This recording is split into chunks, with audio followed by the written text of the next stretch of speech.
I want to tell you a story. I got a patient, which I cannot really mention because of the HEPA law, but I got this lady here, lady patient, that's been confused and been keeping me busy all shift, all night, because she's trying to pull out her, her lines, and her status is that there is no order for a restraint because she's not always violent, but she's just pulling all the lines. And even if she has mitts, or mittens, she can get out of it and pull out her line. So there was one time that I saw her trying to pull out her sixth IV, and I went to try to save it because she needs her antibiotic. And unfortunately, when I grabbed her hand because she was pulling the lines already, she suddenly scratched my hand, and my hand was bleeding because her nails was long, and that's what happened. You get injured, and you can do anything. You cannot sue them, you know, and then that's part of my or our life, I guess, being a nurse. So yeah, this is gonna to our end. I'm gonna discuss about what are some instances that we get hurt here in our mission.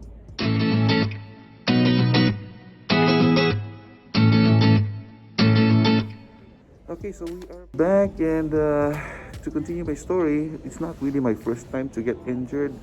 I got a lot of instances that we got some situation that we cannot really handle, uh, well enough, because sometimes situations are kind of like sudden, and it really you cannot really do anything about it, like what my story earlier. So, talking about injury, for those who are new here in the states, new nurses here that just migrated, there's a word called workers comp or workers compensation.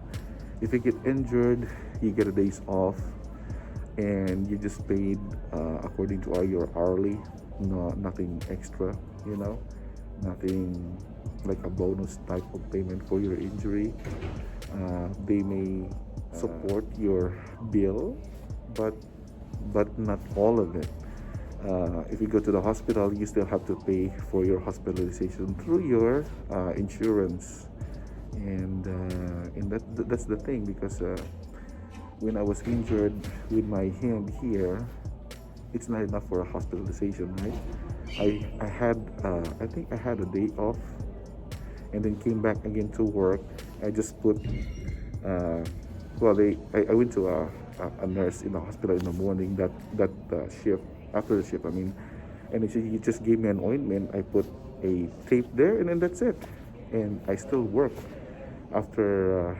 I think I was wearing that band-aid for like 4 days, because I wanted my skin to heal, because I don't want microorganism to go inside the skin. So I have to cover my wound, and then make sure that I won't get any other, problems with my health, because you have to take care of other patients that may be contagious, and you want to help them, but you want to protect yourself too. So what happened is that I worked there, and I filed sort of like a report of that incident, but and I didn't get anything actually, because they told me, if you wanna go through that process of sending it to the higher level, then it's gonna take some time. And I think they answered me after 2 months. Yeah, 2 months. Yeah. And then suddenly they just told me that if you get injured, you can file for workers' comp. If you are absent, and I was not, I get a day off. I still work, because it's not enough for a hospitalization. I mean, if you're gonna go to a hospital, you still have to pay for your hospitalization, which is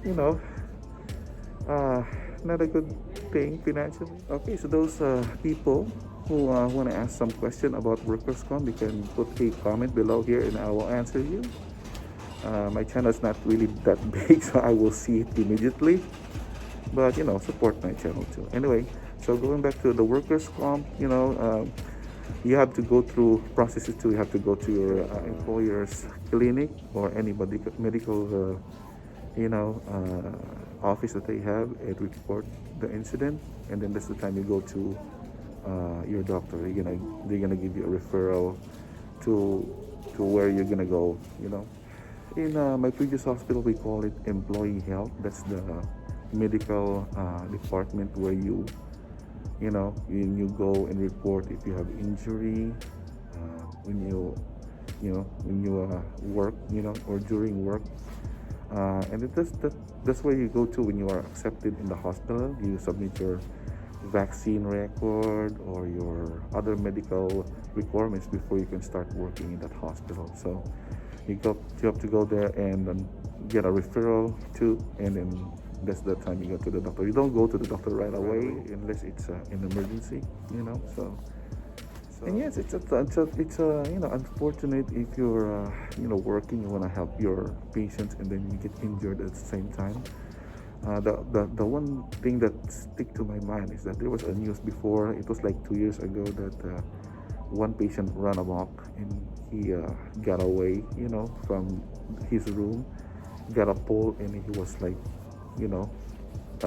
hitting the staff nurse, and I think some of the staff nurse died too.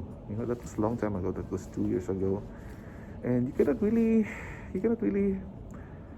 I don't know if it applies if you want to try to protect yourself. The hospital usually train you. They have a video or a training program that when a patient is like that, you just stay away, or you cannot really fight back, and that's the thing.